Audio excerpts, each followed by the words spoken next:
Hey, IRK83, you're getting second place just because you sat in your crib and sang Cheeseburger for like 30 minutes straight on a Monday. Second place. Someone said Frank Ocean X McDonald's. I guess I just wanted to say that I don't feel compelled to sing very often in my life, but sometimes you're moved. And when I heard our hamburger sample man speak so eloquently about a variety of processed meat products, I felt that I had to sing a duet with him. And if I got a little emotional about it, that's just art. Uh, yeah. So I guess with that, we'll break it down.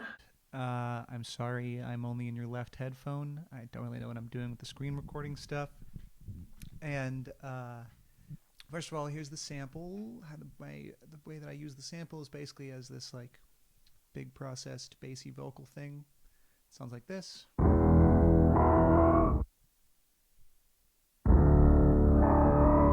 There's two tracks here. They're processed identically. One is just the octave of the other.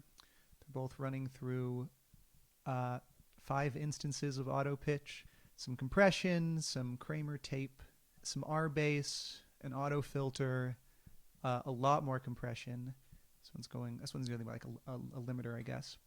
And then this Ozone 9 Elements, which I'm using all over this track on a bunch of different stuff. I got it as like a mastering plugin, but it's got all these kind of fun presets in here to stick on buses that basically like EQ them and are like a widener and imager and then limit them.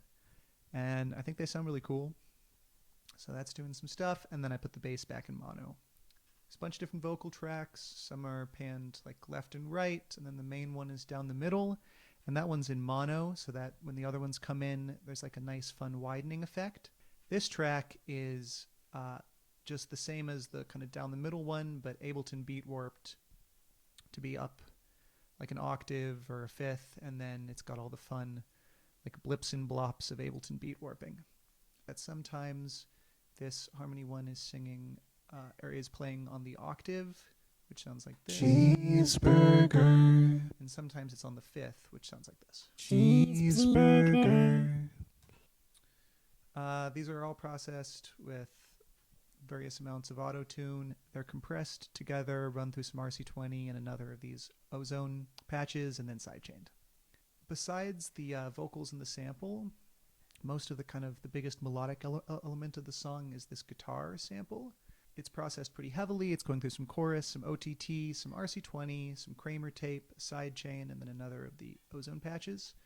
And it sounds like this.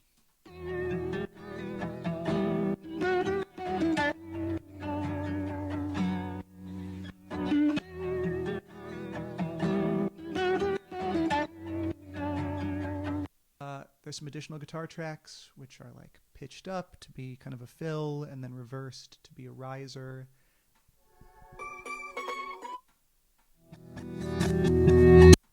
The pitched up one is going through a flanger and a different RC20. The reversed one is just being widened by that Ozone 9 Elements.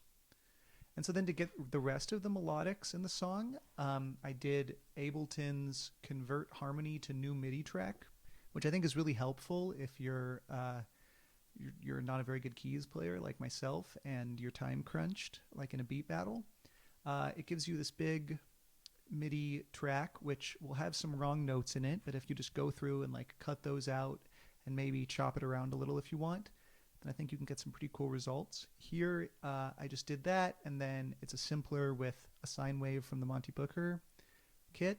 And there's 2 tracks. One is just the kind of like high leading notes panned to the right because I thought that did some fun kind of widening. And here's what that sounds like.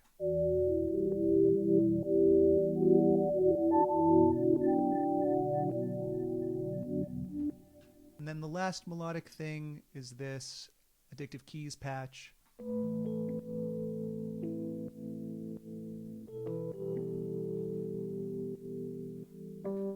That just comes in at the end to kind of mellow out the song, acts as like a wider keys sound.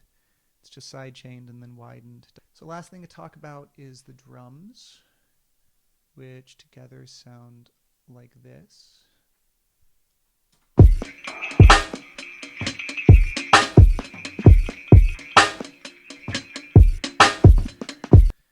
There's a couple of kicks, a snare from the Maxwell kit on Splice, some Foley loops, a hi-hat loop from the Count, and then this drum break chopped up.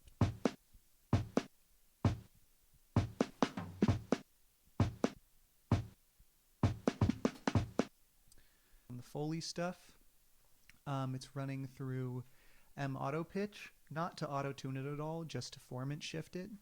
I gotta add some weird textures. Here's without it on, and then here's with it on.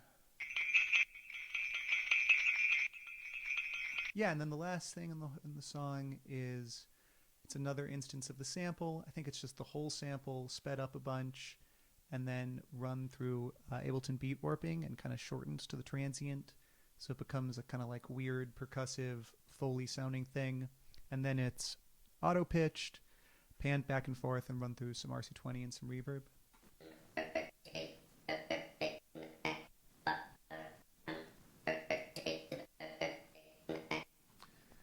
Yeah, I don't know, it's something weird. So the last thing to talk about, I guess, is the structure of the song.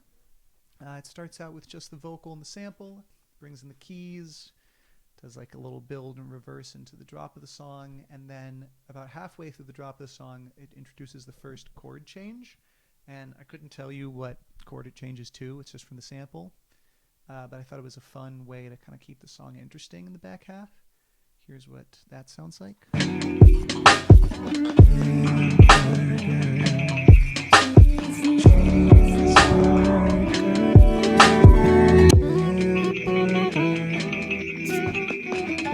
And I used it here as like a transition into the last section, which mellows out a bit, cuts the panned left and right vocals and some of the drums, and brings in that kind of pad sound.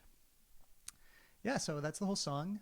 I'll play you guys the beat here in a second, but first I wanted to say that I basically got into producing because I was watching these beat battles and I thought they were cool. So it's pretty sick to have placed high and won. I think I learned a ton from you, Kenny, and from watching a bunch of the beat breakdowns on YouTube. So yeah, thanks to all you guys, and here's beat. I know I've said this is the last thing like 10 times, but I actually did forget something. This is the last one. On the master chain, there's a Kramer tape and some Ozone 9 again, and this time it's used with what I got it for, which is that if you hit this master assistant thing, then you play a bit of your song, and it like tries to do its little bit of mastering, which for me meant cutting some lows and adding some highs, and like doing some transient emphasis, which I don't actually know what that means. Yeah, that's it.